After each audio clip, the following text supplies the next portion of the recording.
Hello everyone, my name is Disha Mehta, a legal intern at LEXIS and Company and a law student at Gujarat University. So today we are going to talk about another topic which is known as Palimony.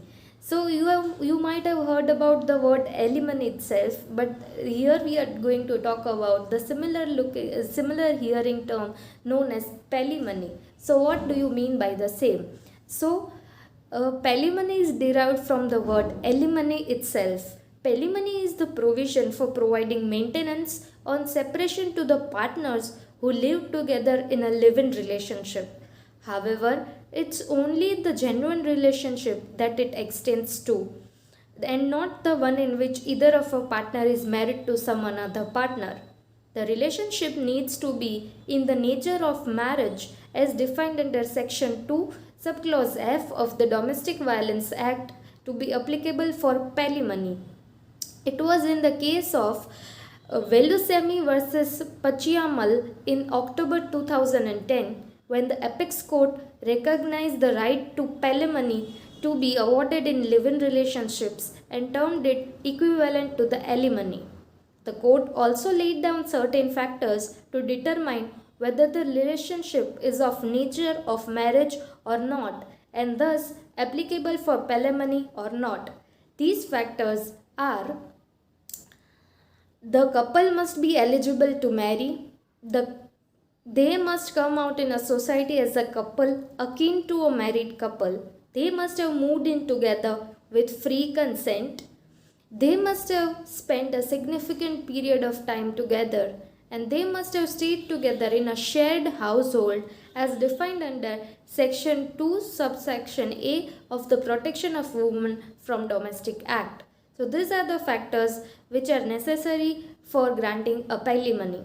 So the important judgment in this case are: first one is the Badri Prasad versus Deputy Director of Consolidation, which happened in 1978. It is a landmark case in which the Supreme Court for the very first time recognized live-in relationships and gave validity to as many as 50 live-in relationships. The second one is the Tulsa and others versus Durghatia and others, which happened in 2008. So in this case, the court gave legal status to the children born out of a live-in relationship. The court says that if a couple lives in a live-in relationship, cohabits for a considerable time period in front of a society that considers them akin to a married couple, then a child born out of that relationship is legitimate and has right to property out of the parents' property. So this was the case of Tulsa and others versus Durghatia and others. And the most important case among the same is the Indra Sharma versus VKV Sharma, which happened in 2013. So here, in this landmark judgment, the court specified certain categories wherein the live-in relationship would be considered valid and thus have a scope of palimony. So the first one is domestic relationship, which is defined under Section 2, Subclause F of the Protection of Women from Domestic Violence Act, between unmarried male and female, which are both adults. The second one is domestic relationship between an adult married male and unmarried female entered knowingly.